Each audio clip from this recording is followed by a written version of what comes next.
Dan ketika ada suara seperti itu, Insya Allah. Itu gimana?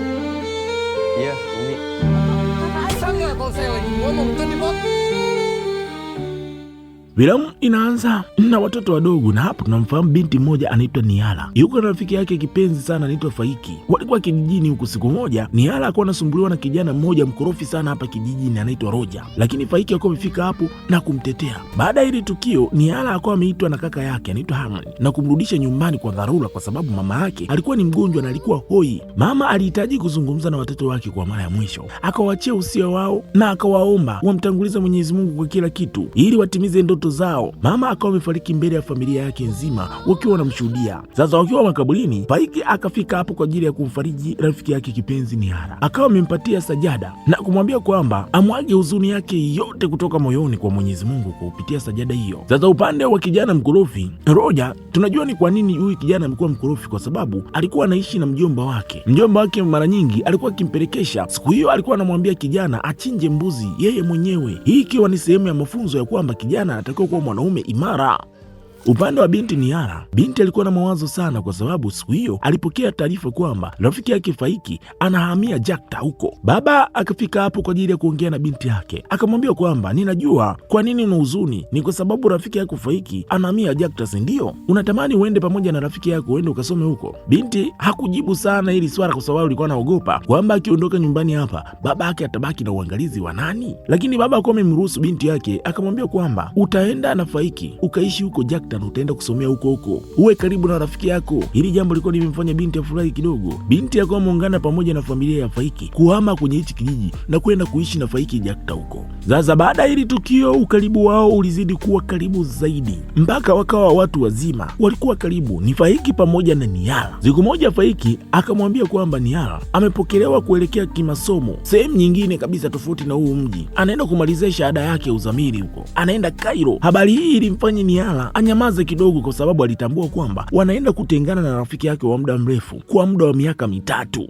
Hata hivyo ilibidi akubali tu, kwa sababu hii ilikuwa ni sehemu ya ndoto ya Faiki. Sasa binti Nihala, unatakiwa ukumbuke kwamba alilelewa na mama yake Faiki tangu akiwa mtoto mdogo mpaka amefika hapa. Usiku huo Faiki kweli akawa ameaga familia nzima, na kabla hajaondoka kama kawaida, Faiki akawa amemuaga rafiki yake kipenzi Nihala. Hili jambo lilimfanya binti kubaki kuwa na huzuni tu. Nihala pamoja na Faiki waliendelea kuwasiliana kila wanapopata nafasi. Miaka 2 baadaye Nihala akarudi nyumbani kwao na akawa amepokelewa vizuri sana. Lakini sasa binti alipokuwa akimwelezea baba yake kuhusiana na safari yake ya masomo, kaka yake huyu Nihala, huyu kijana alikuwa anaitwa Harmon, akamwambia kwamba baba anadaiwa. Baba alikuwa na deni la rupia bilioni 3 kutoka kwa Cosmas. Hiyo bilioni 3 inayosemwa hapa ni sawa na milioni 450 za Kitanzania. Deni hilo linatokana na gharama za matibabu ya mama yao pamoja na hasara ya boti ambayo waliazima kwa ajili ya kwenda kufanya uvuvi na ilienda kuzama huko. Sasa Harmon hajaona kabisa ulazima wa kufurahia matokeo ya dada yake kusoma, na wakati bado wana madeni na huyu binti. Kwa sasa analazimika kwenda kuolewa na kijana wa Cosmas kufidia hilo deni ambao wao wanadaiwa, hawawezi kabisa kulilipa. Tofauti na kulilipa, inabidi binti aolewe na kijana wa huyu Cosmas,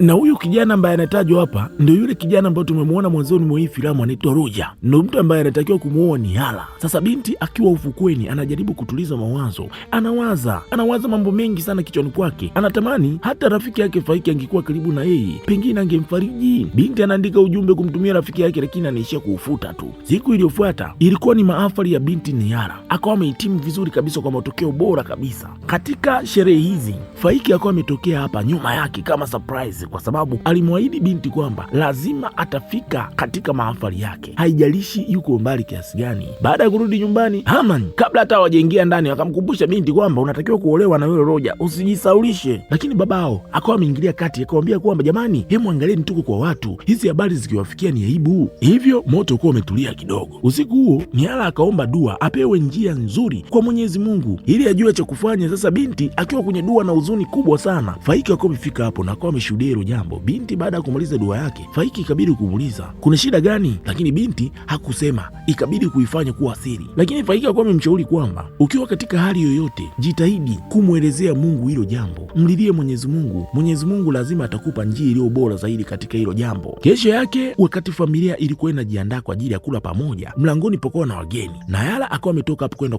kufungua akakuta kuna watu wapya hapa mbele. Kuna binti mmoja anaitwa Dia pamoja na mama yake. Niyala akawa ameuliza niwasaidie nini, lakini Faiki akawa amefika hapo moja kwa moja akawa amewatambulisha hawa watu kwa binti Niyala. Akasema kwamba Dian yeye ni mpenzi wake, yani ni mke wake mtarajiwa. Mwenyezi Mungu akiwafikisha salama katika siku yao ya ndoa, hivyo wataoana. Sasa hili jambo lilikuwa limemshangaza Niyala, anashangaa mbona mambo yalikuwa siri. Mama yake Faiki akawa amefika hapo, inaonekana kana kwamba hata yeye mwenyewe alikuwa anajua huu mchongo, lakini binti alikuwa afahamu hili jambo. Hili jambo lilikuwa limemuumiza sana binti, kwa sababu yeye alikuwa na mawazo mengine sana kwa Faiki, na kiukweli binti alikuwa anampenda Faiki, japo hawezi kumwambia kwa sababu yeye ni mtoto wa kike, na mbaya zaidi alitambulishwa yeye ni kama dada yake Faiki. Baada ya Niyala akapata nafasi ya kuzungumza na Faiki, akamuuliza, mimi nidhani wewe ni kijana wa kisasa, mambo yako lazima ende na mpangilio, mbona mambo yako yanaenda kwa kushtukiza tu, unataka kuoa, mbona hata mimi sijui? Faiki akasema kwamba ilikuwa ni ghafla sana, kwa sababu haya mahusiano yalipangwa na wazazi wao, lakini uzuri ni kwamba Dia mimi mwenyewe nimempenda, ni mwanamke ambaye amefiti kwenye malengo yangu, kwa hiyo binafsi nimekubali kwenye haya maisha kumwoa huyo binti. Ama kuna jambo jingine unataka kuniongezea? Binti kabidi kukaa kimya, ataongezea nini hapa? Upande mwingine mzee Cosmas sasa akaenda kumwona baba yake Niyala akiwa na msaidizi wake. Huyu msaidizi wake anaitwa Dadang. Cosmas akawa ameongea na baba yake Niyala, anamuita kama mkwe wake, akawa anampongeza sana kwa kuwa na binti mwelevu mwenye akili nzuri sana.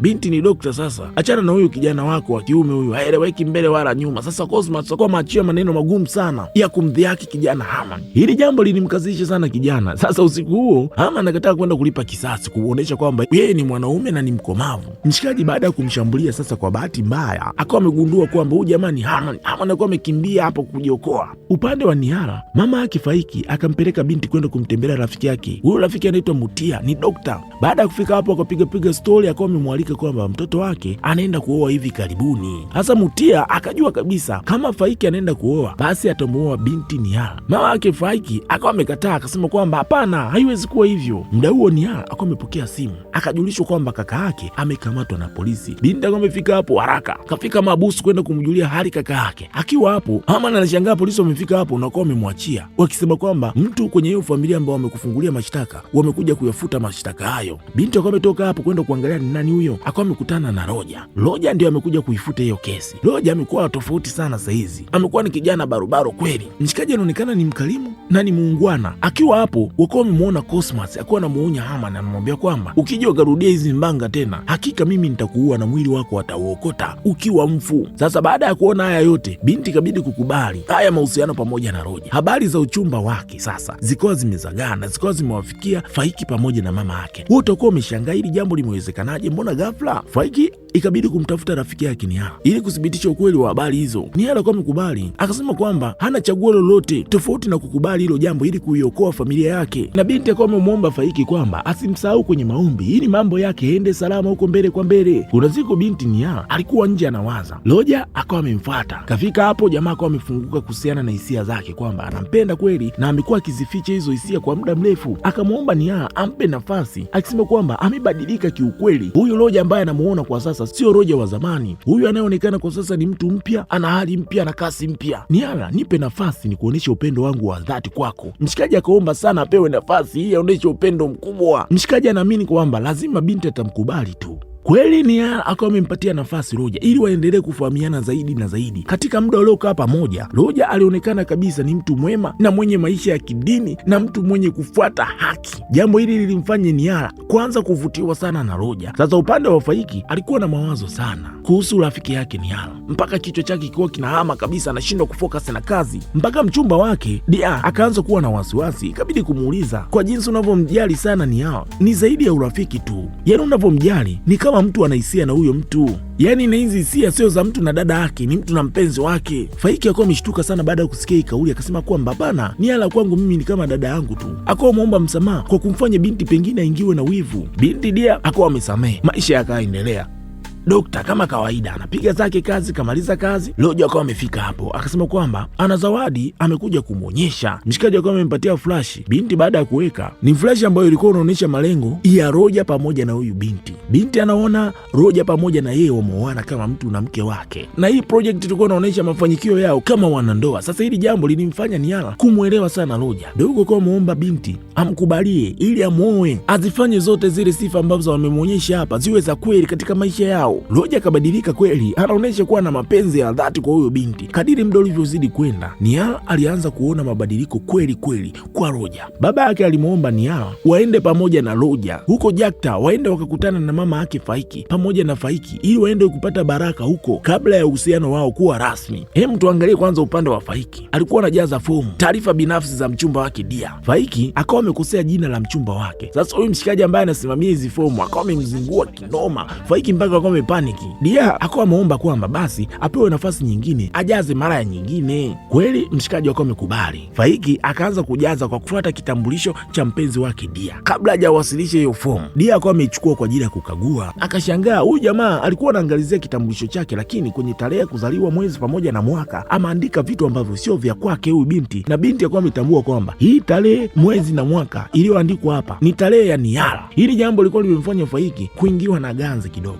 Dia ikalazimika kujaza mwenyewe hiyo taarifa yake. Hakutaka kabisa Faiki ajaze kwa sababu alijua kabisa huyu mshikaji akili yake bado yuko kwa Niala tu, ndiye mtu ambaye anamfahamu sana yeye kuliko mpenzi wake. Roja pamoja na Niala kweli walikuwa wamesafiri mpaka kufika Jakta, walikuwa wamepokelewa na mama yake Faiki. Lakini sasa Dia baada ya kumuona Roja akamwambia Faiki kwamba ninahisi kama nimewahi kumuona huyu mshikaji. Wakati wa chakula cha pamoja, Roja aliwaalika Faiki pamoja na familia yake wahudhurie hafla ya uchumba wao, na mwaliko huo uko umekubaliwa vizuri kabisa. Mshikaji alionekana ni mtu mkarimu sana na mtu mwema mbele ya watu wote. Binti Niala akawa amejiandaa kwa ajili ya kwenda kuanzisha maisha mapya, hivyo akawa amekusanya vitu vyake vyote vilikuwa vinapatikana katika nyumba ya kina mama yake Faiki. Wakati wanaondoka, Faiki akawa amemfuata Niala kwa ajili ya kumwaga. Sasa wakiwa wanazungumza wanachekacheka, Roja anawaangalia hawa watu, mbona kama wana mahusiano? Baadaye Faiki akamfuata Roja akamwambia kwamba tafadhali tunza hisia za huyu binti, usimuumize. Mshikaji kweli wakawa wamewasha gari, wakawa wameanza safari ya kurudi nyumbani. Sasa Roja wakiwa njiani akamwambia binti Niala kwamba kulingana na lugha ya mwili inavyoonekana, wewe na Faiki mna hisia za kimapenzi na sio marafiki ama dada na kaka. Lakini Niala akawa amechukulia hilo jambo kama upendo wa kaka na dada tu, hakujali kabisa kuhusiana na hilo jambo. Sasa binti kwenye kujibu aliingilia kabla Roja hajamaliza kuongea. Hili jambo likamfanya Roja kukasirika sana, kwa amebadilika, lakini baadaye kwa amejishtukia akamwambia kwamba samahani kwa nililolifanya. Tukio hili lilimfanya binti kuingiwa na wasiwasi kweli. Walipofika nyumbani, binti hakutaka hata kumpa nafasi huyu jamaa kujitetea. Jamaa akajaribu sana kuomba msamaha, lakini binti akasema anahitaji muda zaidi. Sasa kwa upande wa Faiki, Dia alikuwa na wasiwasi sana kuhusiana na Roja, na kweli kwenye historia hakuwa amegundua kwamba Roja aliwahi kuwa na kesi nzito huko nyuma, kesi za unyanyasaji wa wanawake huko Australia, na ndiyo jambo lilimfanya Roja kukimbia kutoka kwenye lile eneo. Akamwonyesha picha ya mchumba wake huko Australia. Huyu binti alikuwa anaitwa Shirin.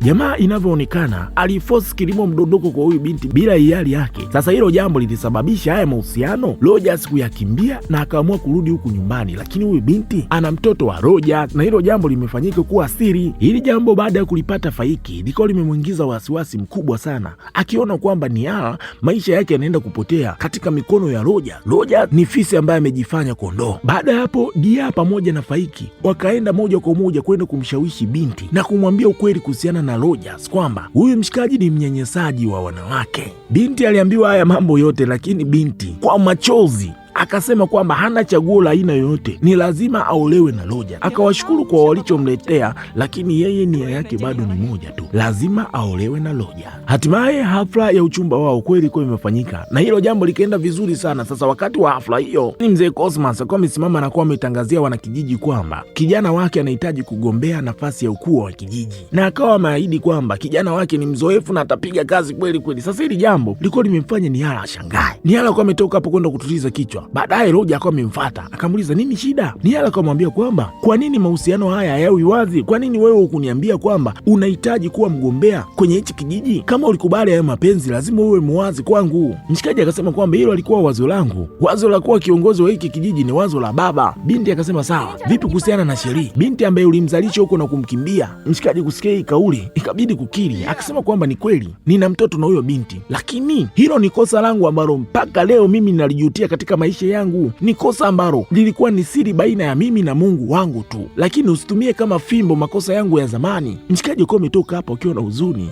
Achana na hiyo huzuni ya huyu kijana. Baadaye tunautambua ukweli kwamba hizi mbanga zote, tabia za Roja kujifanya kama kondoo, ni mpango wake pamoja na baba yake mzee Cosmas. Kwa nini wameyapanga haya yote? Kwa sababu wanajua binti ni binti ambaye amelelewa katika maadili ya dini, hivyo wakimshawishi na kumpata akaolewa na Roja atakuwa amepata nafasi kubwa sana ya kuchaguliwa kuwa mkuu wa hichi kijiji. Yaani lengo lao lilikuwa kwenye siasa zaidi, na wao ndio wamepanga mambo yote. Walipanga mpaka kuzamisha ile boti ambayo baba yake Niala alienda kuiazima kwa ajili ya kwenda kufanya uvuvi, wakijua kabisa yule mzee hawezi kulipa ile fidia ili wao wapate nafasi ya kumuoa Niala. Sasa huu ulikuwa ni mpango kabisa baina ya Roja pamoja na Cosmas. Hilo tumelijua. Upande wa Faiki akaenda kwa Ustazi Del kumwomba ushauri. Ana mashaka sana ndani ya moyo wake kuhusiana na maamuzi yake. Ustazi akamshauri kwamba kama unaona hivyo, fanya sara, mlilie Mwenyezi Mungu, muonyeshe kwamba wasiwasi wako wote uko sehemu fulani, kwa sababu Mwenyezi Mungu yeye pekee ndiye anayejua njia iliyo sahihi kwa mwanadamu.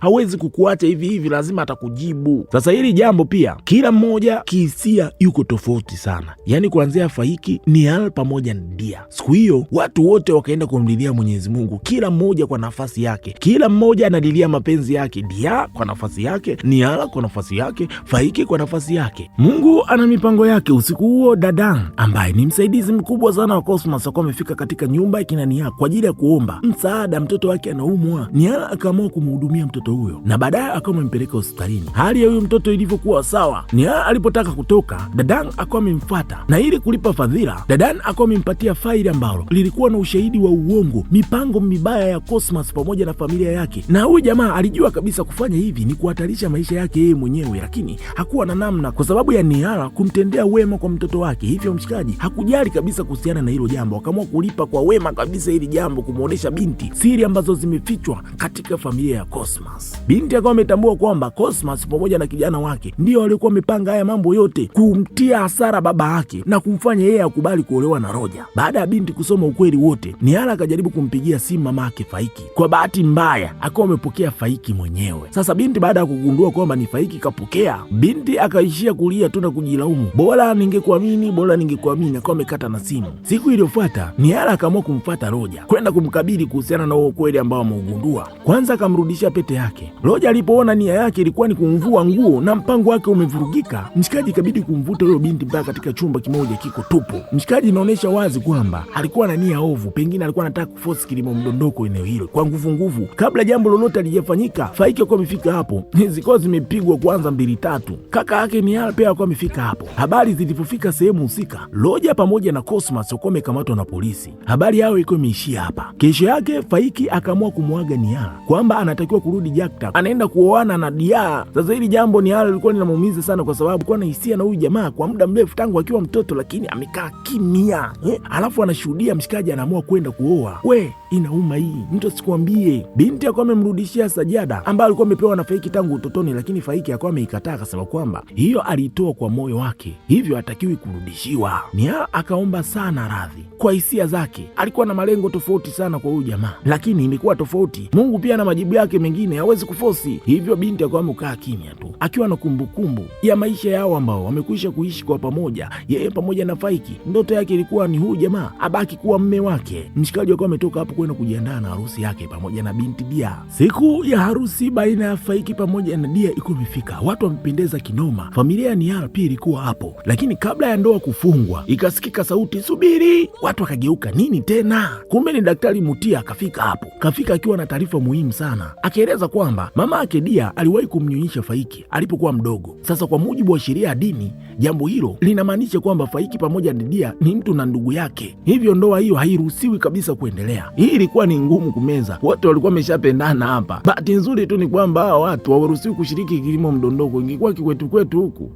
aha, hawakuwa na uwezo wa kuendeleza haya mahusiano, inabidi yavunjwe tu. Sasa kwa sababu Dia alikuwa anajua kabisa kwamba Faiki alikuwa na hisia za kimapenzi na Niala, akawa amemshawishi. Yawezekana ilikuwa ni nafasi ya Niala kuolewa na Faiki. Dia akawa ametoka hapo, japo alikuwa na huzuni, sio kwamba alipenda haya mambo yatokee. Unanyang'anywa tonge karibu na mdomo. Kweli siku iliyofuata Faiki ikabidi kumfuata Niala, akamkuta katika kaburi la mama yake huko. Mshikaji kafika hapo akasema kwamba mama, najua umelala hapa, pumzika kwa amani, lakini ninahitaji baraka zako katika hili. Sasa binti aona shangaa, huyu jamaa tena anaongea nini? Mshikaji akawa ameeleza hisia zake zote na akawa ameweka wazi kwamba anahitaji kumuoa Nihala. Hatima imemleta kwa huyu binti ambaye amekuwa naye tangu utotoni. Binti akawa anamwangalia tu mshikaji anaongea nini, lakini kama huyo kana furaha kwa sababu anaona sasa haya mambo yanaenda kutiki. Mshikaji akawa ameeleza kila kitu kilichotokea na akawa amemuomba Nihala kwamba anahitaji kumuoa kwa sababu ni kweli amekuwa na hisia na yeye na alikuwa amezificha kwa muda mrefu, lakini kwa sasa hatima yake inamleta katika mikono yake. Anahitaji aendelee naye mpaka uzeeni. Hakuna namna, hatima yangu iko mikononi mwako,